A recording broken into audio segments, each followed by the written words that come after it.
Hi, my name is Eric Jamois. Thank you for joining me in this ADMET Predictor interactive tutorial dedicated to MedChem Designer. So the topics for today are to work with MedChem Designer, to edit structures, and also to create and save new structures. We will also see how to calculate ADMET properties within MedChem Designer. So without further ado, I'm going to open a file that we have worked with before, which is this set of 500 pyridoxazepinones. So we're going to open this file, which we used in the previous tutorial.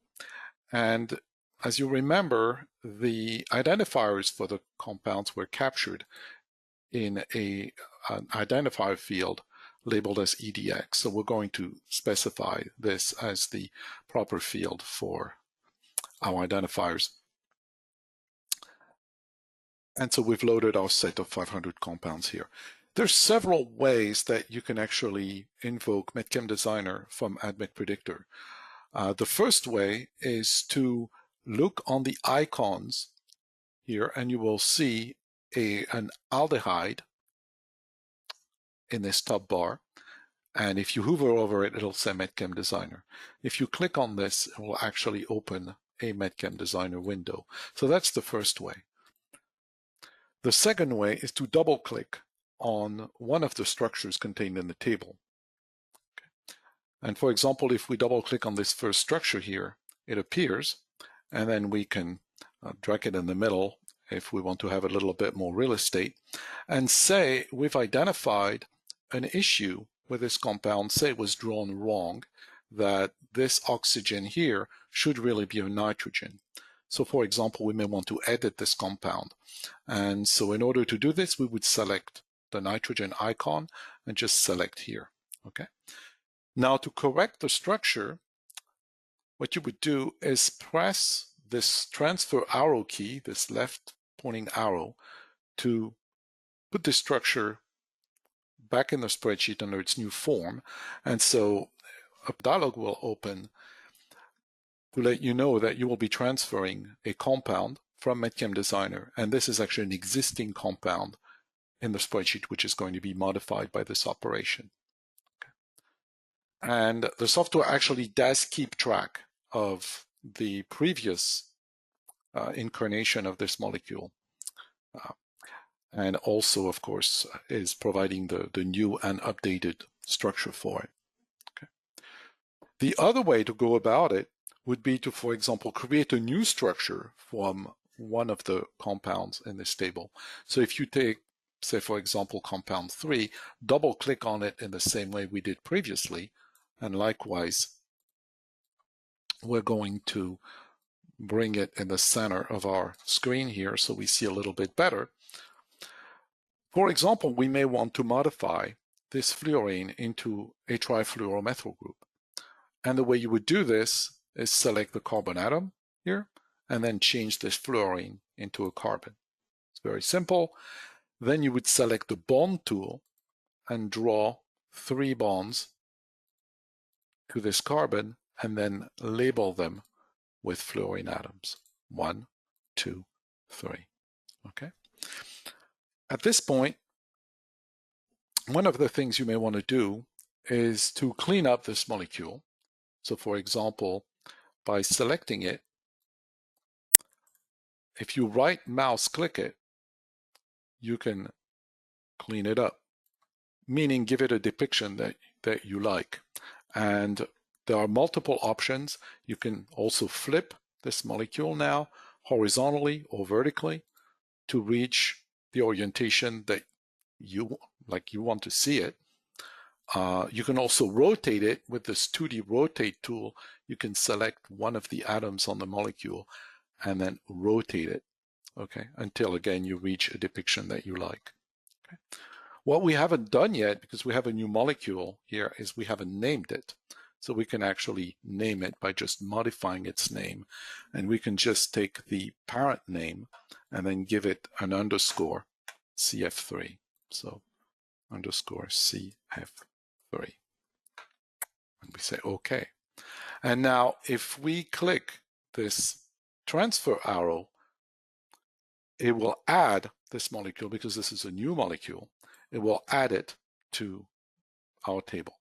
So it's letting us know prior to this operation that we'll be transferring the molecule, and it's actually a new compound that will be appended to the spreadsheet. So we click OK to operate this transfer. Now, if we go to the bottom of our table, instead of having 500 compounds, we actually have 501.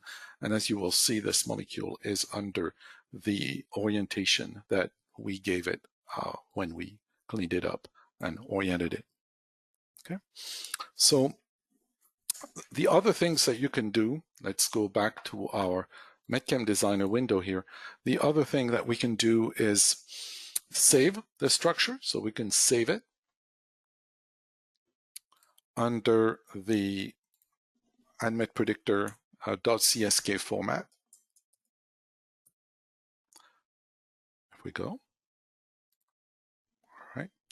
And we can also export it as an SDF, which is a more common format. So under export, now we're going to give it the same name.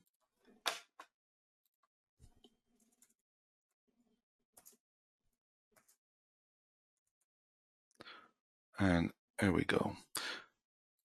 Okay.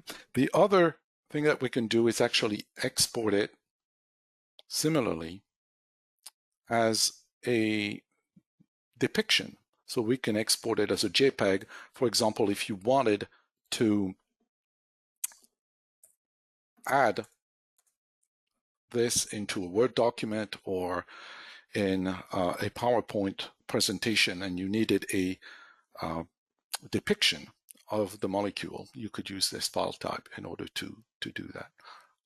Just go ahead and hit save. And now we have different files. We have an SDF, we have the CSK, the JPEG, and then the SDF. So we've saved it under 3 different formats.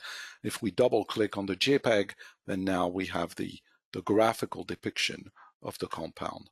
Okay, just a very simple process here. So what we can do is now open a new session, a new window for MedChem Designer. And instead of taking just one structure to MedChem Designer, we'll actually take a whole set of structures. Actually, you can send up to 100 structures or import as many as 100 structures in MedChem Designer. And in order to take them there, what we need to do is hit this MedChem Designer button here in our icons at the top. Okay. And one of the cool things we can do, as you notice here, those compounds are somewhat randomly oriented because that's probably the way they were drawn by the chemist who entered them. So there was no privileged orientation for these molecules. And what we can do is actually align them, for example, by common scaffold. That's a very useful tool. And now we're looking at these molecules in the same orientation. And we can send them back to the ADMET Predictor table, okay, this way. And they will all appear now in the same orientation. So again, you can do that for up to 100 structures at a time. You can even do it on a much larger number of structures using MedChem Studio, but this is not within the scope of MedChem Designer. So we're going to keep going. The other thing that I wanted to say here is that we really haven't lost anything in going across several windows. All the information that we had before is all in these separate windows and available to us. So we really haven't lost anything along the way. That information is still there. So let's go back to our set of 10 structures here. One of the cool things we can do is actually calculate ADMET properties within the MedChem Designer environment. So Notice here you have this ADMET properties icon, and if you select this, the software will actually calculate ADMET properties for these molecules. So I have all the licenses activated here, so actually the entire panel of ADMET properties has been calculated. These are in individual rows, and in your columns you have the 10 compounds that we had brought from ADMET Predictor. So this is kind of a neat way that you could inspect what the changes in predicted endpoints are as a function of the chemical changes that are maybe some subtle chemical changes that are made across this set of molecules at the top. Okay. Now, at this point, we can actually export these molecules as an SDF file.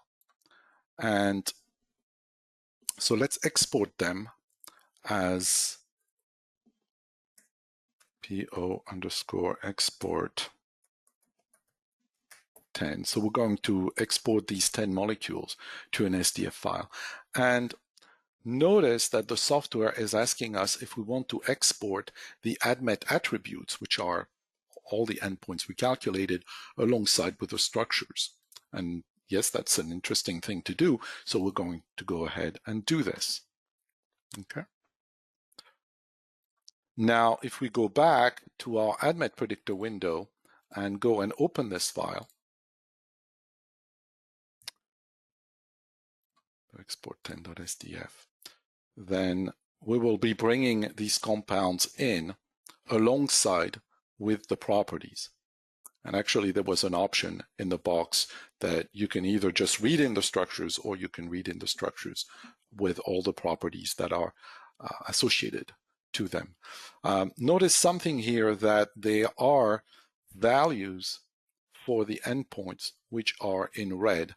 This is a convention within MedChem Designer and also ADMET Predictor to flag out of scope predictions. So here we have an out of scope prediction for this model for this particular compound. Note that it is not the same situation for the other compounds across the series, which are actually fine. There may be a couple. Yeah, there's one more. So anyway, this is those are very important flags as far as the predictions are concerned.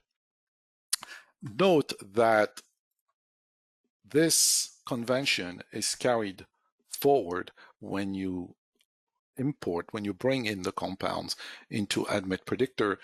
Again, we have the similar convention that those compounds that are out of scope for the endpoints will be underlined red. Let's now open yet another new MedChem Designer window.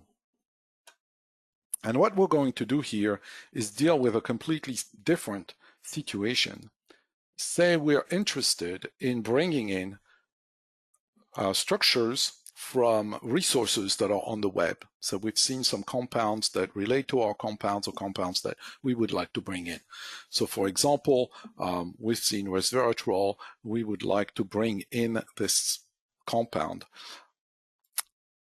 So this is actually Drug Bank, and which is a very useful resource. And if we scroll down here, we see a depiction of resveratrol. There's also a download, several download options actually. So if we want to see what's under that, you actually have the option to export this molecule as an SDF file. So if you right mouse click, let's go and save it here, and we're going to give it its real name, which is resveratrol. Okay, and just say save, and it saved it. Now we can go to MedChem Designer and say open, and resveratrol is here. Okay. So that's one way to bring it in. There's even an easier way.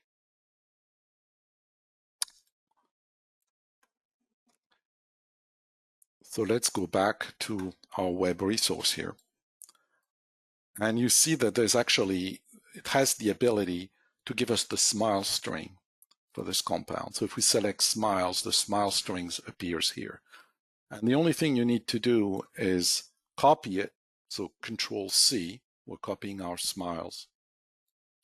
And then Control V into our MedChem Designer window, and the compound appears. Okay. So we're going to name this compound. We're going to call it resveratrol. And we can copy and paste it. Say we want to make a few analogs of this compound to study, say, the effects of different R groups on the predicted properties. We just say Control C and then Control V twice if we want to make 2 copies of it. It's a very simple thing to do. Say, for example, that we want to reduce this to the scaffold. All we need to do is select the eraser and erase those hydroxyl groups. And now we just have the scaffold. So we're going to name it differently. Res_scaffold. Okay. And say, for example, that we're interested in other analogs of resveratrol, and there are actually some. If you look here for similar structures, there is a compound called picetanol, which may be interesting to include as, again, one of the analogs. So this compound's very easy to get to. Here, simply select your atom connection tool, click on this position, and then put a hydroxy group. Okay, and now we're going to give it its name. So we're going to select it. Same process as we've done before, right mouse click, modify the name, and picetanol. All right. Now we can go through the same process as we've done before, which is to, for example, calculate ADMET properties for these 3 compounds. Okay. So again, we can go down the list. It's a very easy way to inspect the different properties. Let's bring yet another MedChem Designer window. If you are familiar with the SMILES language and you want to enter your own SMILE strings, you could also proceed that way. So what we're doing here, we're really going through the different ways that you can get your own structures into the software. We've already seen a few ways to either modify existing structures or to bring them in through files. Again, you can also bring them in by entering specific SMILE strings. So under Edit, say Paste SMILES, and here you can put in your own SMILE strings.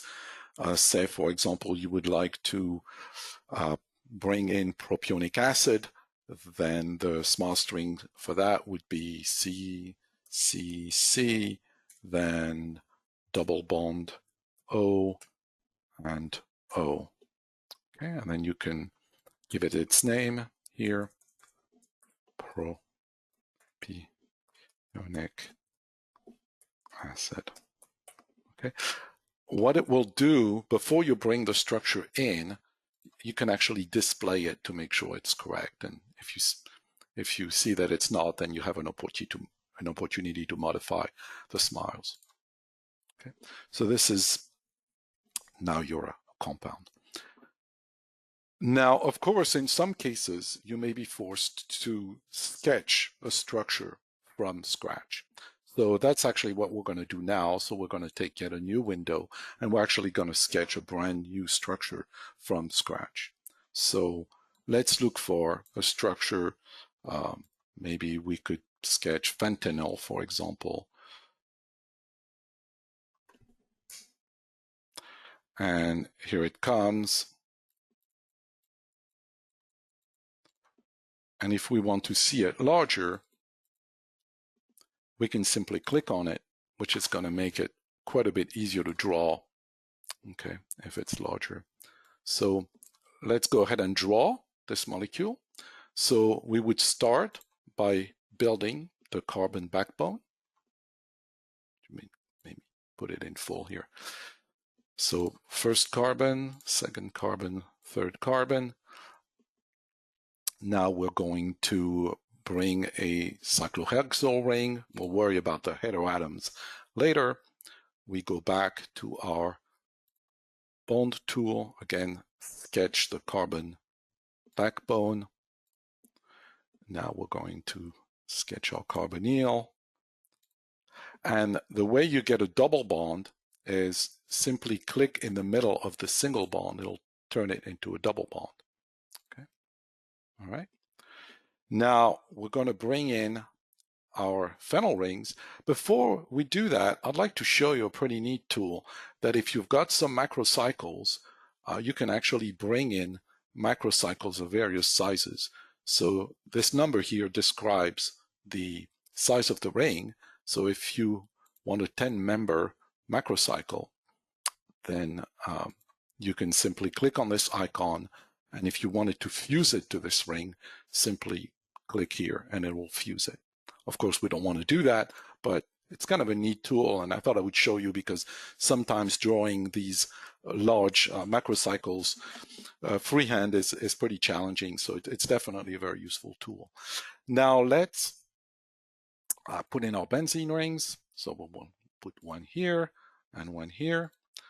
Now let's put in our nitrogen atoms, one here and one here, and our carbonyl. And that's it. So we're done with our structure. It's very simple to do. And at this point, we probably want to give it its name. So again, right mouse click, modify name. This is fentanyl. And if we want to save it, now we no longer need this resource. And if we want to save it, just say save as, and we can save it under our CSK format as fentanyl.